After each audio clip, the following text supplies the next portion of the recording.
Good morning दोस्तों। आज हम बात करेंगे एमए प्राइवेट और प्राइवेट में भी first year contemporary political theory राजनीतिक समकालीन राजनीतिक सिद्धांत। देखिए ये एमए पॉलिटिकल साइंस में एक क्वेश्चन पेपर है फर्स्ट ईयर में, एमए फर्स्ट ईयर। तो ये पेपर का देख लीजिए, इसका नाम है कंटेम्प्रेरी पॉलिटिकल थ्योरी। तो चलिए आज हम इसमें आपको एक मॉडल पेपर कराने वाले हैं, किस तरीके से आपको एग्जाम में क्वेश्चन पेपर देखने के लिए मिल सकता है। ये उसी पर आधारित प्रैक्टिस सेट है। देखिए सबसे पहले आप जान लीजिए ये किसके लिए इंपॉर्टेंट होने वाला है। चौधरी चरण सिंह विश्वविद्यालय मेरठ के स्टूडेंट्स के लिए इंपॉर्टेंट होने वाला है, ठीक है। और यहाँ से बाहर क्वेश्चन मुश्किल ही जाएंगे, इसी टाइप से क्वेश्चन पूछे जाएंगे आपको। देख लीजिए टाइम आपको मिलने वाला है 3 घंटे का, और जो मैक्सिमम मार्क्स होंगे 100 मार्क्स का आपका क्वेश्चन पेपर होने वाला है। और फ्रेंड्स फर्स्ट ईयर में किसी भी प्रकार का कोई प्रैक्टिकल है नहीं, तो इसलिए पूरे 100 मार्क्स का होने वाला है। तो चलिए निर्देश पढ़ लीजिए। सबसे पहले आपको निर्देश दिए, किन्हीं 5 प्रश्नों के उत्तर दीजिए और सभी क्वेश्चंस के आंसर देने आपके लिए मैंडेटरी हो चुके हैं, ठीक है। और सभी के लिए जो मार्क्स हैं वो सेम है, ओके। देखिए नोट देख लीजिए, attempt any 5 questions, all questions carry equal marks. First question is राजनीतिक सिद्धांत का महत्व बताइए। बहुत आसान है, आप इसको कम से कम 150 शब्द में लिखेंगे क्वेश्चन को, और ज़्यादा में ही, क्योंकि 5 क्वेश्चन लिखने हैं तो 3 घंटे का टाइम है, थोड़ा बड़ा करके लिखिएगा। और कोशिश करिए कि आप वेन डायग्राम, फ्लो स्ट्रक्चर और फ्लो चार्ट्स और डायग्राम्स, इन सभी का प्रयोग अपने इसमें करें। हेडिंग्स, ठीक है, ब्लैक ब्लू पेन तो करने का कोशिश करें अगर आपको अच्छे नंबर लाने हैं तो। इस पर भी हम वीडियो जल्द ही बनाएंगे, कैसे आपको उनको सबको करना है। सेकंड क्वेश्चन देखिए, राजनीतिक सिद्धांत के ह्रास के संक्षेप में लिखिए कारण। देखिए राजनीतिक सिद्धांत मतलब जो राजनीति है उसके जो सिद्धांत हैं उनका एक तरीके से डिक्लाइन कैसे होता है, उसके रीजंस बताने हैं आपको, और इन शॉर्ट में बताना है, ठीक है। शॉर्ट मतलब वही 150-200 शब्द में, इसका मतलब ये हुआ। क्वेश्चन नंबर 3, उत्तर व्यवहारवादी क्रांति के कारण और विशेषताएं लिखिए। देखिए क्वेश्चन सारे ही आसान हैं, मात्र एक एक बात बतानी है और आप सबको लिख ले जाएंगे। और इन क्वेश्चन को अगर आपको लिखना है बहुत आसान तरीके से, कैसे, बहुत कम पढ़ करके, हमारी क्लासेस जरूर ज्वाइन करिएगा। आने वाले टाइम में हम इन पर वीडियोस जरूर जरूर अपना करेंगे। क्वेश्चन नंबर 4 देखिए, बहुसांस्कृतिकवाद क्या है, ठीक है। यह है पॉलीकल्चरलिज्म, ठीक है, बहुत आसान है पॉलीकल्चरलिज्म। और इसके उद्देश्यों का वर्णन करना है। देखिए किसी भी देश, मतलब किसी भी देश का मेन स्ट्रक्चर जो होता है ना, वो आधार उस देश की प्राकृतिक संपदा और उस देश का इतिहास होता है।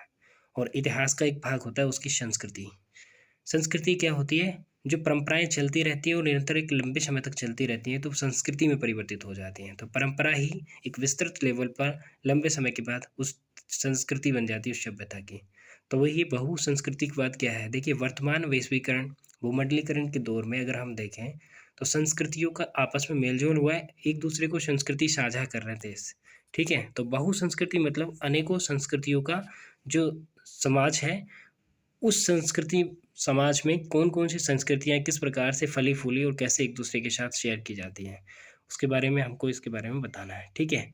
और उसके उद्देश्य क्या होते हैं बहुसंस्कृतिवाद के, पॉली कल्चरलिज्म के जो मेन एम्स होते हैं वो क्या होते हैं, तो इस पर बातचीत। देखिए कोई भी कंट्री है अगर वो नेशनल लेवल पर या इंटरनेशनल लेवल पर अपने संबंध अदर कंट्रीज के साथ करना चाह रहे हैं, तो सबसे पहला मेन इंपॉर्टेंट फैक्ट होता है कि जो राष्ट्रीय हित को आधार में रखकर ना संबंध स्थापित किए जाते हैं। तो राष्ट्रीय आधार जो संस्कृति है ना, राष्ट्रीय आधार का एक प्रमुख हिस्सा है। जैसे खेल, सामाजिक, आर्थिक और राजनीतिक संबंध के साथ साथ संस्कृति भी एक महत्वपूर्ण संबंध बन चुका है, ठीक है। इसी तरीके से हमने थोड़ा सा इसका डिस्क्रिप्शन दिया, और जब हम पढ़ाएंगे तो निश्चित तौर पर बहुत आसान क्वेश्चन है और ये आपके लिए बहुत महत्वपूर्ण होने वाला है, ठीक है फ्रेंड्स। तो चलिए आगे देखिए,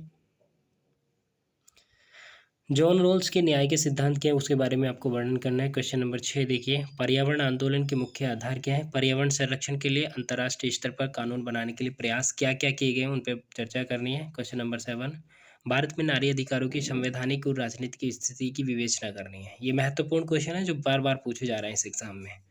और पूर्व देशीयता से आप क्या समझते हैं, पूर्व देशीयता किस प्रकार उपनिवेशवाद को या उपनिवेशवाद से भिन्न और या उसके समान है। देखिए पूर्व देशीयता, और इसने पूछा है वो किस प्रकार से उपनिवेशवाद मतलब कॉलोनलिज्म, जब कॉलोनी पढ़ेंगे ना हम किसकी, ब्रिटेन की कॉलोनी हुआ करते थे, तो वहीं से इसका आंसर निकलना है फ्रेंड्स, ठीक है। वीडियो ज़्यादा लंबा हो जाएगा, अभी मैं एक्सप्लेन नहीं करूँगा, केवल क्वेश्चन दिखा देता हूँ। नेक्स्ट वीडियो हम आपको इस क्वेश्चन पेपर को सॉल्व कराएंगे और इसमें हम सामने से आपको दिखेंगे। नेक्स्ट, अस्तित्ववाद की विवेचना। ठीक है, क्वेश्चन नंबर 10 देखिए, इन चारों को करना है। अगर आप 10 को अटेम्प्ट करते हैं, क्वेश्चन नंबर 10 को, तो इन चारों के बारे में आपको लिखना पड़ेगा। ये नहीं कि 2 लिख दीजिएगा, तो नहीं, ये नहीं, चारों को लिखना है आपको।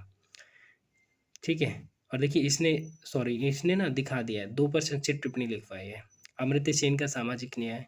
अमर्त्य सेन पता है आपको, एक इकोनॉमिस्ट हुए हैं बहुत बड़े इंडिया के, जिन्हें नोबेल पुरस्कार मिल चुका है। नव मानवतावाद और सामुदायिकतावाद और राजनीति सिद्धांत का पुनरुत्थान कैसे कैसे होता है, रीजनरेशन। ठीक है, तो ये थे कुछ महत्वपूर्ण क्वेश्चन।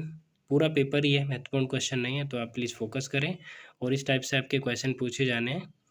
और आपको इन क्वेश्चन पेपर से कुछ भी रिलेटेड क्वेरी हो, आपको क्या कराना है, तो आप ज़रूर कमेंट बॉक्स में टाइप करें, हम वो सब करने का ट्राई करेंगे। Okay friends, thank you so much, take care, और अपने पेपर का ध्यान रखिए। 15 मार्च से आपके पेपर आ चुके हैं। Please focus on your study, because time बहुत कम है। ठीक है, 3 घंटे का पेपर है और आपको कम से कम 4-4, 5-5 पेज में क्वेश्चन का आंसर लिखना है। ज़्यादा लिखेंगे तो ज़रूरी है, तभी मार्क्स मिलता है यूनिवर्सिटी में। और उसके लिए कैसे कम लिखने के बाद भी मार्क्स अच्छे लाएंगे, उस पर भी वीडियो हम क्रिएट करेंगे। ठीक है, thank you so much, take care.